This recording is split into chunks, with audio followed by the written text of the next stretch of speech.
Back to the channel, everybody. Today is Friday, September 4th. This is going to be our next Senate election prediction video and the 2-month Senate election prediction video. We have reached the 60-day mark, which is really incredible.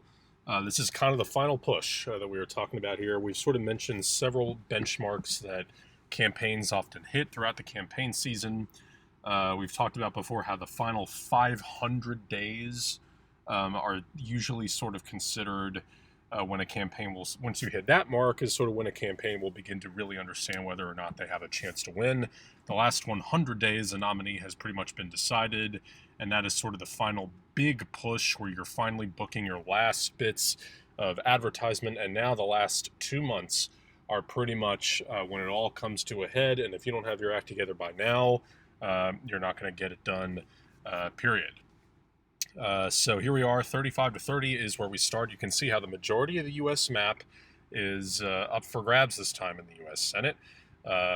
This wasn't the case 2 years ago. This time there are more Senate elections, some that have both of their elections, or both, some of the states, I'm trying to say here, both senators are up for re-election. So let's get right into it. In Alaska, there was a poll that just came out that had Al Gross tied with Dan Sullivan. So that's a little bit of a warning sign for the GOP.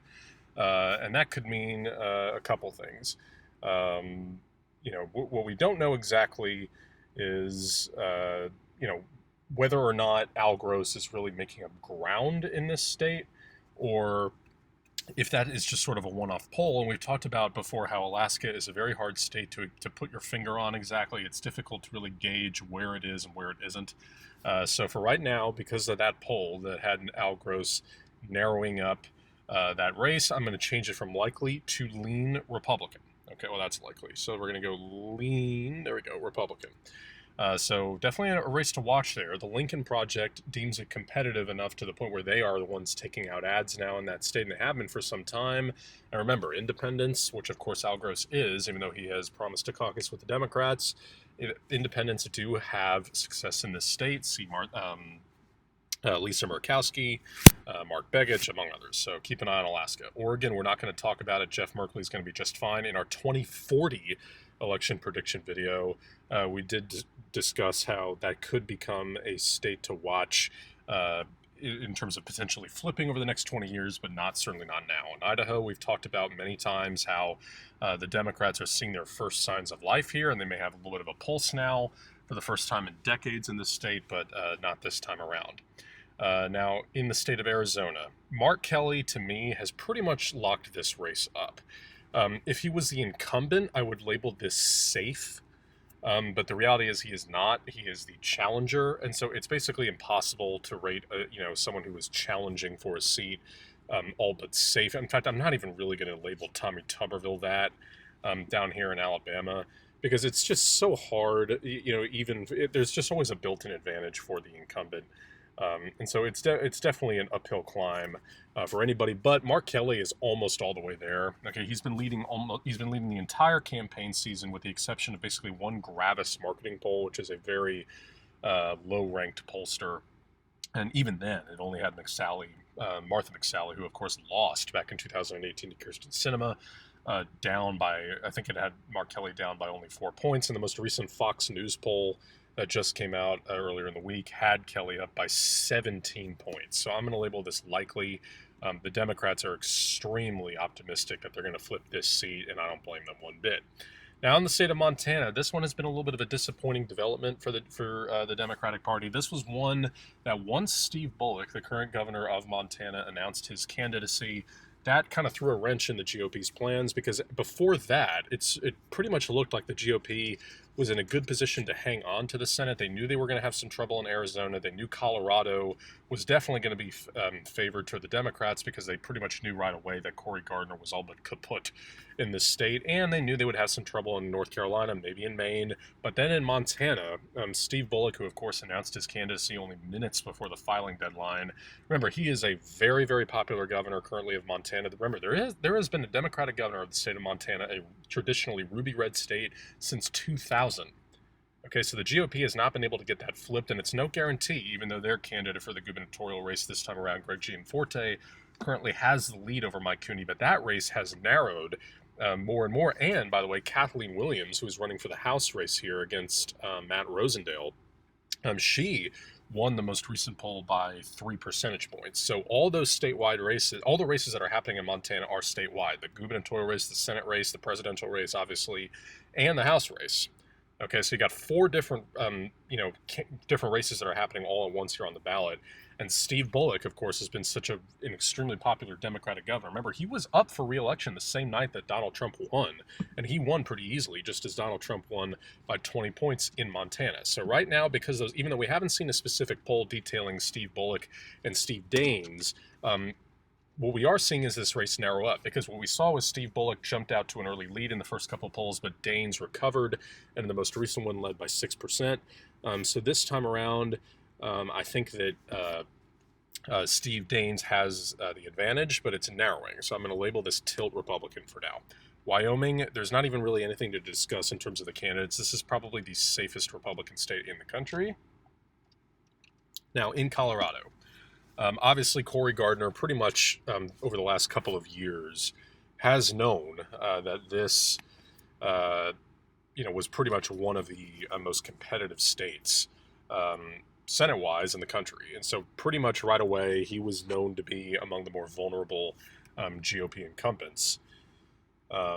Now, what he probably didn't know was that he was ultimately going to be as far behind as he is, because not only was he already facing a tough re-election just based on the state he is in and the party, of course, that he's in, but he is facing probably the single most challenging candidate that the Democrats could have fielded in this state, and that is John Hickenlooper, who was the former governor, very, very popular governor, a moderate sort of conservative Democrat from the state of Colorado, and further cementing the fact that even though 538 and some of the other evaluators still label Colorado as a swing state, the reality is it's pretty much been lost for the GOP. They've lost it pretty much entirely to the Democrats, and further cementing that was that Hickenlooper relinquished his power, ultimately ran for president, and the Democrats still were able to retain the governorship there as Jared Polis, an openly gay governor, by the way, was able to win the gubernatorial race here in Colorado, and it wasn't that close. So even though I think Cory Gardner might come a little closer than people are giving him credit for, like I think, he might get around 45% of the vote,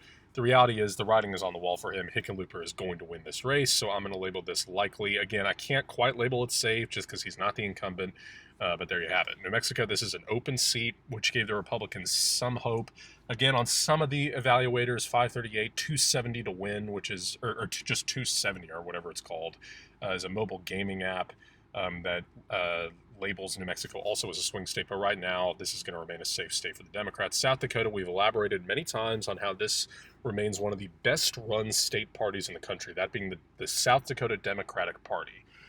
They've drawn widespread praise from both parties across the country, and the Democrats have done a very good job in this state. Okay, in the gubernatorial race, Kristi Noem, who's obviously gained a lot of attention nationally after Donald Trump's Mount Rushmore speech a few weeks ago, she didn't. I think it was Bill Sutton was a Democratic candidate. He got over 47% of the vote. Remember, Tim Johnson was a senator from here within the last 20 years. So the Democratic Party has had a presence in this state, and for not that long ago. Now, and of course, let's not forget that in 2008, this was not called right at poll closing like it was in 2012 and 2016, and probably will be this time around. So on the Senate level, though, Mike Rounds is going to be just fine. Ben Sasse is also going to be just fine now. Barbara Bollier, as we know, is challenging and pretty effectively Chris Kobach, the former Secretary of State of Kansas, who ran for governor in 2018 and was pretty shockingly defeated by Laura Kelly. Laura Kelly kind of came out of nowhere when she defeated Chris Kobach. Remember, that was one of 7 governorships that the Democrats flipped from red to blue. The others were in Nevada, Arizona, Illinois, Wisconsin, Michigan, and Maine. The Republicans flipped the one in Alaska from blue to red. So by and large, that sort of gave it was sort of a nice, consolation prize for the Democrats because they came up short in some of their Senate races. And even though they did flip the House of Representatives, there were some who expected them to flip far more than 40 seats, like kind of similar to what the Republicans were able to do in 2010, where they flipped almost 70 seats. So However, the Democratic Party, usually kind of wrote off this Senate seat because, after all, this is a traditionally very Republican state. And, in what world would they be able to, have a scenario in which the candidate is as weak as Chris Kobach was? Well, sure enough, Chris Kobach threw his hat in the ring again and tried to run for Senate. Only this time he lost in the primary to Roger Marshall, who is currently a representative from the state, much more middle of the line, kind of nuts and bolts conservative Republican. And even though Barbara Bollier has held, her head above water in the first couple of polls is within the margin of error, the reality is Roger Marshall is probably going to peel off some of those voters who decided to vote for Laura Kelly instead of Chris Kobach, maybe out of a little bit of disdain for Trump. But by and large, I think Roger Marshall is going to be fine. I'm going to label this likely, even though the margins currently have it listed as a lean. Now in Oklahoma, Jim Inhofe is going to be just fine. We did see that the Democrats got that one House district in the Oklahoma City area, but I still don't think it's much to be too concerned about if you're the Republicans. Now in Texas, obviously a lot has happened in the last couple of years in this state. People kind of forget that Hillary Clinton did a pretty good job in this state, and it was often an overlooked state in the sense that this was kind of often seen as the Republican Party's California. Obviously, just because of the amount of the electoral votes, the big prize of 38 votes, just as California's big prize of 55. But the reality is, the Democrats were always coming closer in this state than the Republicans were in California. Percentage-wise, the Democrats were always doing a far better job. So, even in 2012, Barack Obama was able to get almost 45% of the vote against Mitt Romney. So it became a state as demographic shifts came on more and more and more. We've broken this down before, how, population shifts are occurring when, more and more minorities are moving from the north to the south. And that obviously favors the Democrats in the south and favors the Republicans in the north. Now, that kind of came to a head when Beto O'Rourke came pretty close to defeating Ted Cruz in 2018. He got 48.3% of the vote. But, of course, if you're the GOP, even though that was concerning, what you do have to remember is it took a very, very, very good candidate, one that drew a ton of national enthusiasm and a ton of national fundraising for the Democrats, who's also known as a moderate Democrat, to run against an extremely unpopular incumbent Republican senator. And even then, and in a Democratic wave year, by the way, and he still lost the election. Okay, so if anything, that it's kind of a double-edged sword in the sense that the Democrats, think of that as, well, here we come. We're coming for the state, where as the Republicans could say, well, you had every built-in advantage possible, and you still came up short. Now, MJ Hager this time around, remember, she ran unsuccessfully for Congress back in 2018, albeit in a very conservative district, and did a good job. She had that very viral ad, I believe it was entitled Doors. She did lose that race, and she was able to defeat Royce West, the longtime state legislative figure, in the primary. I think she'll do better than people think, just because John Cornyn doesn't really generate a ton of enthusiasm, but he also doesn't really generate a ton of enthusiasm on the left either. He's not a very disliked candidate. So I think MJ Hager will probably peak around that 45-46% mark. Keep an eye on 22 when Greg Abbott is up. There are some potential candidates that Democrats can field: Julian Castro, Beto O'Rourke, Colin Allred. There are a number of figures that the Democrats could use to potentially oust Greg Abbott and maybe get another shot at Ted Cruz in 4 years. So for right now, I'm going to label this likely GOP. In Minnesota, the Republicans kind of thought for a while that they had a shot here because Donald Trump came within less than 2 points of winning the state back in 2018, but that has kind of dashed them. Since then, they just haven't really been able to make up any ground. In 2018, there were 3 statewide races in the midterms here, and the Democrats swept it. Tim Walz, the governor, won. Amy Klobuchar, the senator, won. Tina Smith, in that special election, replacing the resigned Senator Al Franken, resigned in less than ideal circumstances. Al Franken, she also won, and won pretty easily. This time around, Tina Smith is up for re-election again, this time to serve her first full term. And she is not having much trouble. There was one poll that came out yesterday that had her opponent, whose name is escaping me right now, within the margin of error. But that's just a one-off, if you ask me. That race is not even really narrowing up. There's another one that had her up by 8 points today. So I'm going to label this safe. Even the margin might ultimately be in the likely margin per, Cook Political Report or anything like that. But right now, just in terms of whether or not the state is going to flip one way or the other, it's going to be labeled safe on this video. Now in Iowa, this is obviously such an exciting and compelling race in that there's so much to dissect from this state. It is so hard to really put your finger on exactly what is happening in this state and whether or not the Democrats or the Republicans are in the lead in various races here. The presidential race, you can pretty much, write Donald Trump in here. You can kind of pencil this one in. Remember, Barack Obama won Iowa both times in 2008 and 2012. Saw a major conservative shift in 2016 when Trump won it by near double digits. The Republicans, of course, have the governorship here as well. That race did narrow up from the presidential race in that Kim Reynolds, a Republican, defeated Fred Hubbell, the Democrat, by around 5 or 6 points. Fred Hubbell got around 47% of the vote. Remember, both senators remain Republican. And however, on the other side, the Democrats have 3 out of the 4 House districts here, and the only one they don't have is up here in the northwest portion of the state, where Steve King was in the running for many years, and he lost in the primary. It didn't even make it to the general, and so that might actually spell some trouble for the Republicans on the Senate level and potentially on the presidential level, because if you hate someone, you kind of hate who that person is. Also, you hate people that are like that person, who are similar to that person. And Steve King has very closely aligned himself with Donald Trump and with Trumpism and everything that represents. And so could it be that people in that district are a little disenchanted with that? Maybe. We'll see. We don't know. On the Senate level, of course, Joni Ernst, who's up for re-election, has also voted for Donald Trump a very, very large percentage of the time. If you're Joni Ernst, if you're Donald Trump, you're not happy that Steve King was primaried out, just because, if he loses in the general, that's another thing, because he has been a bit of a headache for the party.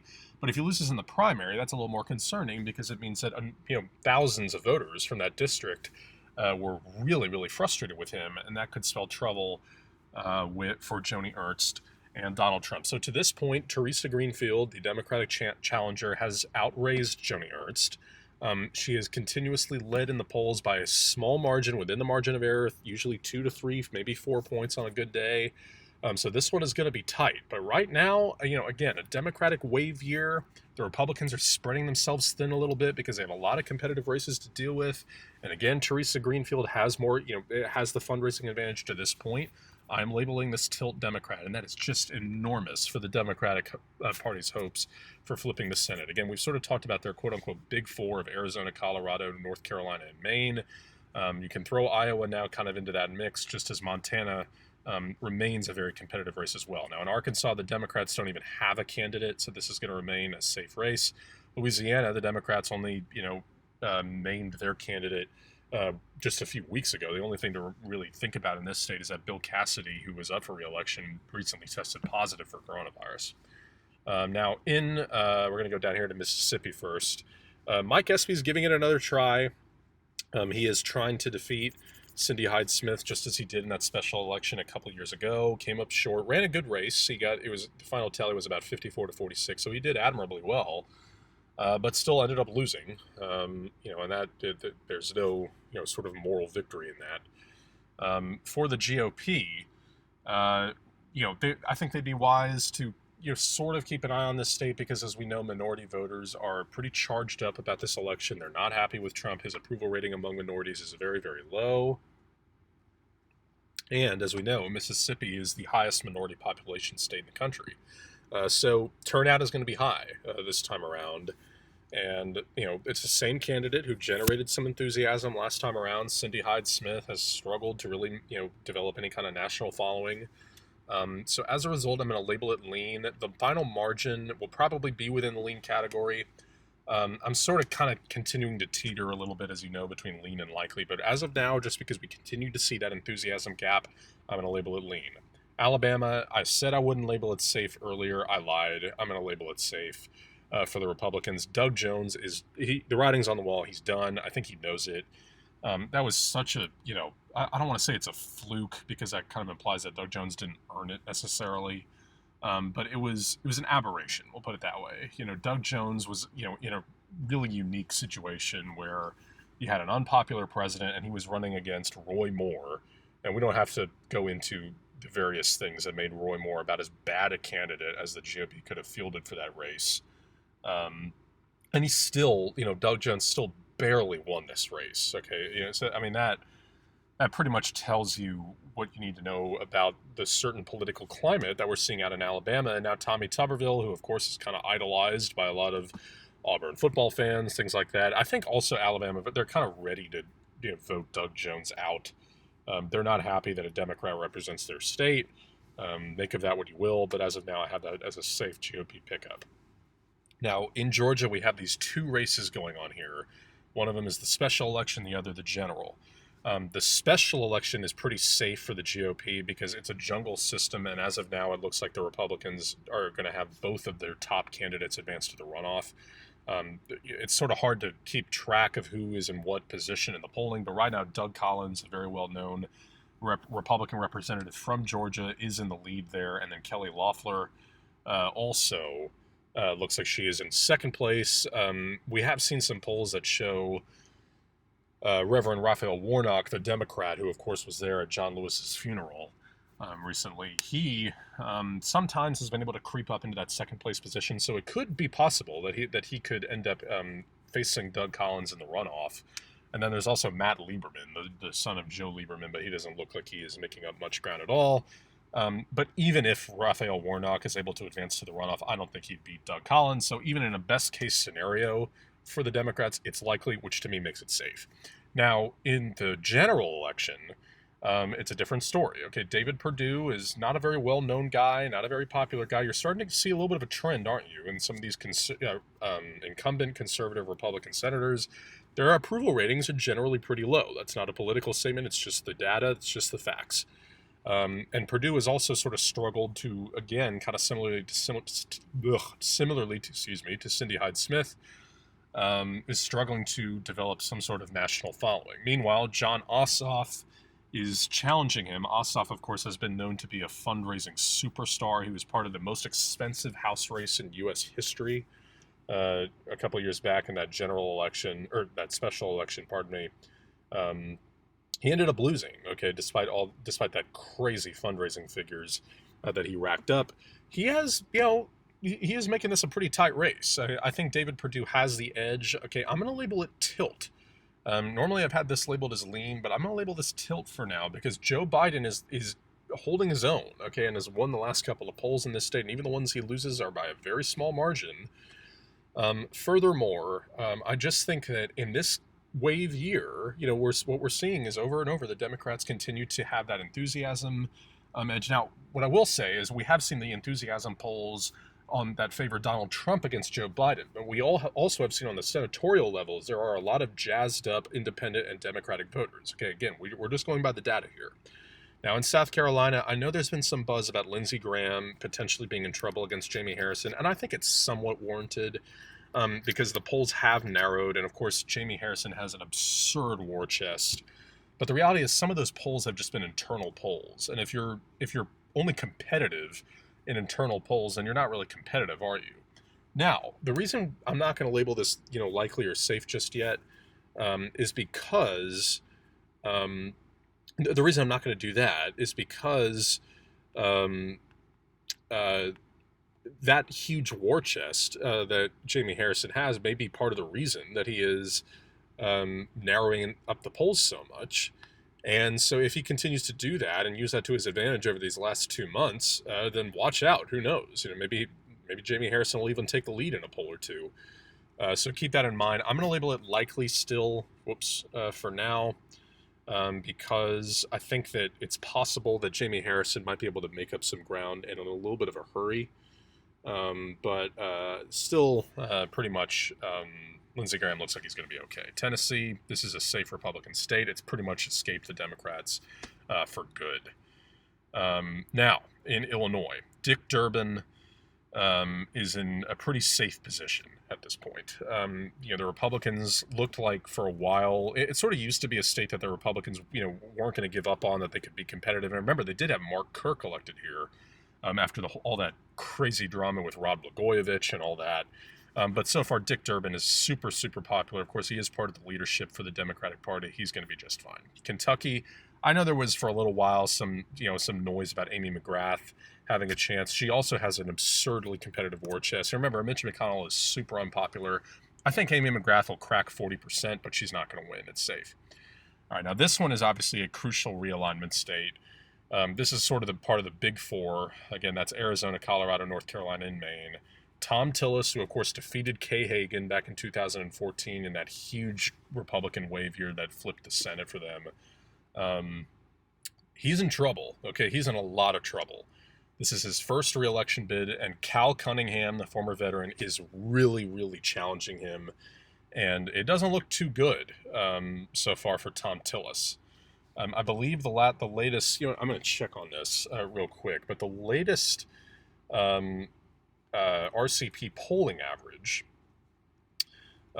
in this state shows you that Cal Cunningham is making this a pretty tight race. Okay, let's see here, the Senate race has Cal Cunningham leading by an average of 4 points. Okay, so that has narrowed up a little bit, but if you just look at I'm just going to read all the most recent polls in a row here. Cunningham +2, +6, a tie, +10, +4, +2, +5, +3, +9, +12, +9, +7, +8, +10, a tie, +4, +2. And you have to go all the way back to June 17th, a Gravis poll, which again, we take no stock in, that had Tom Tillis by 1 point. Okay, so that pretty much gives you a sense of where this race is.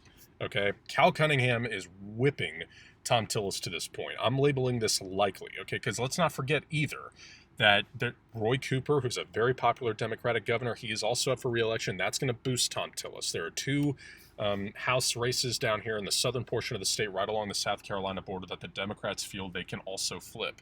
That is probably going to go in their direction. And then on top of this, Joe Biden looks like he is, really challenging hard for this state. Remember, he and Barack Obama won this state in 2008 as well. Okay, so Cal Cunningham, I think, is going to win this seat. And so there's your 4 flips that get the Democrats from 46 to 50 between North Carolina, Iowa, Colorado, and Arizona, and they still have some more opportunities here. Virginia, safe state. The GOP has completely lost that. Mark Warner's not losing. West Virginia, however, safe Republican state. Now, in Michigan, John James kind of was dealt a raw deal in that he was scheduled to speak at the GOP convention. And then that, of course, got upended by the pandemic. So any bump that he was going to get was lost. Remember, he challenged Debbie Stabenow a couple of years back.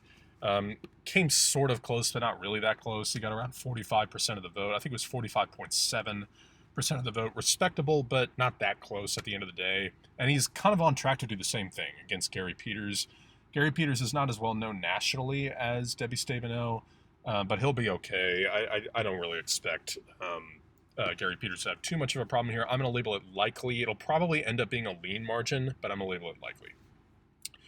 Again, the vice presidential nod we have to give to Kamala Harris so far. Even though, yes, the polls have narrowed in the general races, as of now, Joe Biden's campaign still is in the lead.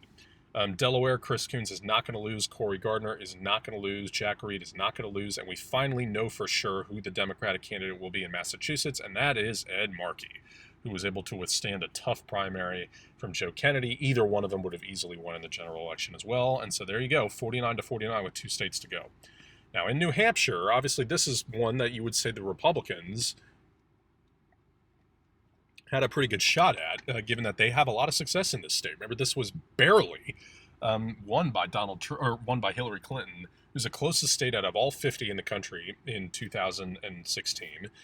Remember, the Republicans have had a Republican senator in recent memory from here. They have the governorship here, Chris Sununu, who is on track to win very easily again, just as Phil Scott is in Vermont.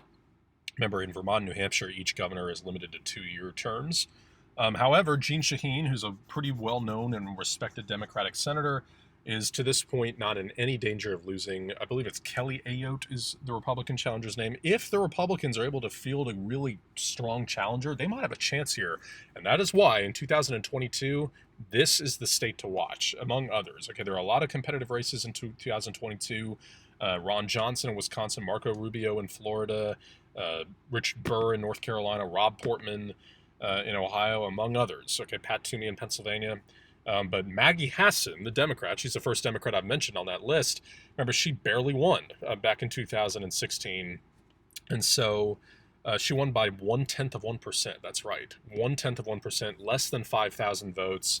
And so if they throw Chris Sununu at her, the current governor, she might lose that race. Okay, so that is one to keep an eye on. But right now, I'm labeling it safe. I don't think the Republicans have really a chance to win this on any level apart from the governorship level, and that's going to remain in their column. There were a bunch of House polls that recently got released that had the Democrats easily winning in these districts as well. Now in Maine, okay, this is obviously a big one. This is pretty much for control here, even though we've already solidified it given the VP nod to the Democrats. Susan Collins looks like she is in trouble. Okay, she is in trouble against Sarah Gideon. Now, I will say this. The Democrats have kind of hoped that by this point, Susan Collins would be in a little bit more trouble, than she is at this point, because so much money has been poured into this state. The Democrats fielded a good candidate against Sarah Gideon, is the Democratic Speaker of the House of Representatives in the state of Maine.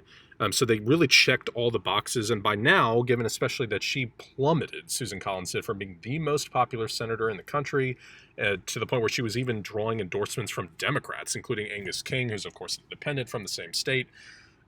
She has now plummeted all the way down at one point to being the most unpopular senator in the United States Senate. I think now she's the third most unpopular, I want to say, because I think McConnell and Tom Cotton down here in Arkansas have usurped her, although those numbers may have shifted a little bit. So right now I'm labeling this lean Democrat because to this point, Sarah Gideon has not really been able to get that breakthrough poll where she's up, 10, 11 points. She's consistently around, and I mean, look, within the last few months, there was one like 4 or 5 months ago that had her up by 9 points. But each one kind of has her up by 4 points, 5 points, maybe 3 points. So, Susan Collins is alive and well and is, making Sarah Gideon earn every vote in this state. But there you have it. There's your map. So that's 5 pickups for the Democrats: Arizona, Colorado, Iowa, North Carolina, and Maine. Those candidates being Mark Kelly, John Hickenlooper, Teresa Greenfield, Cal Cunningham, and Sarah Gideon, ousting Martha McSally, Cory Gardner, Joni Ernst, Thom Tillis, and Susan Collins. So thank you guys so much for watching this video. Please comment down in the suggestions below. As you know, by now I cannot talk today. Starting to do some user suggested videos, and I'll be sure to do that this time. Comment down the suggestions below, and I'll be sure to answer any questions you may have in my next video. And we're also going to be shortly coming out with a 2-month out presidential election prediction video. So thank you guys so much for watching, and I'll see you in November.